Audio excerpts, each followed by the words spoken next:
sales and revenue. In other words, how much do you expect to sell of your product or service each month?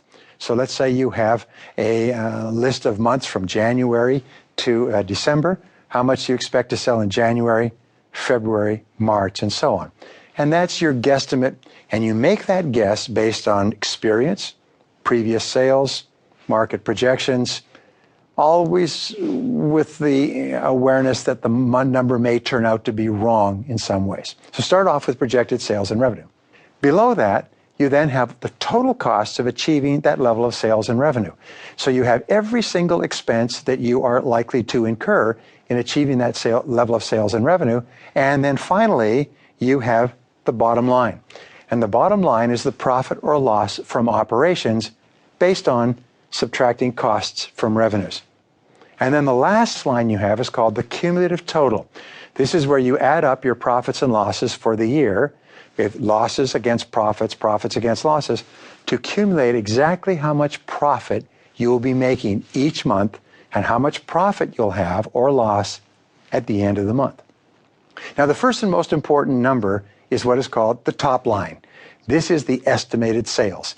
Your ability to project this number with accuracy is absolutely essential to your business success. This top line is a result of your marketing and sales activities. It's a result of your experience, your knowledge, your input from other sources, and it's a very important number because that basically is the lifeblood to your business, sales and revenues. The key test, by the way, of the entrepreneur is your ability to project this number with great accuracy. I work with entrepreneurs and in their businesses, and every so often I find an entrepreneur who will tell you January, February, March, throughout the year, exactly how much they're going to sell, exactly how much that will cost, and exactly what the profits will be, and they are within 3 to 5%, month after month, quarter after quarter, year after year.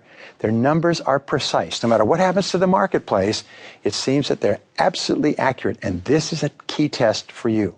If you can't project these numbers with any accuracy, I'm afraid it means that you don't know what you're doing, which is a great danger. So you need 3 different numbers for the top line. You need a high sales estimate. In other words, if everything works perfectly, what's the maximum that you can imagine selling? If things are average, what will be your medium sales estimate? And if things take a longer time to get started, what will be your lowest sales estimate? And the rule is, especially in a business startup, is that your business should be profitable at your lowest sales estimate. Avoid the tendency to fantasize and imagine that you're going to have maximum sales from the starting point and build your business projections around that. Have high, medium, and low, and be sure that you'll be profitable at your lowest level. Now, your sales and revenue projections should be based on experience, market analysis, and research. And the more experience, market analysis, and research you do, the more accurate you will become at projecting your sales. In the second part of budgeting, you include all the costs of operation. Now, this is important because if you're off on your costs, you can be completely off in your results. So you include, first of all the costs of purchasing or producing your product or service.